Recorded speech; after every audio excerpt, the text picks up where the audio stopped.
ছোট হয়ে গেলি, আজকে কাজটা শেষ করতে না পারলে তোকে এক পয়সাও দিব না। মালিক, আমাকে একটু লুকোনোর জায়গা দিবেন, কারণ এই কাজ করতে দেখলে আমার ভাই ওর বন্ধুদের কাছে খুব লজ্জিত হবে। আচ্ছা ঠিক আছে।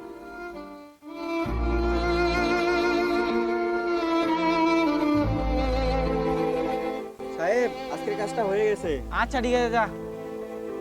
ওই শোন, কালকে একটু তাড়াতাড়ি আসবি, কালকে অনেক কাজ আছে। ঠিক আছে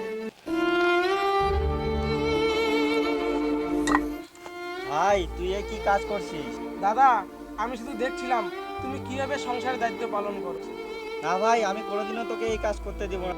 তুই শুধু পড়াশোনা করে কিছু একটা হয়ে যায়, এতে আমারও স্বপ্ন পূরণ হবে, বাবা মারও স্বপ্ন পূরণ হবে। প্লিজ ভাই। হ্যাঁ দাদা, আমি পড়াশোনা করে অবশ্যই কিছু একটা হয়ে যাব, আর তোমাকে আর এই কাজ করতে দিব না।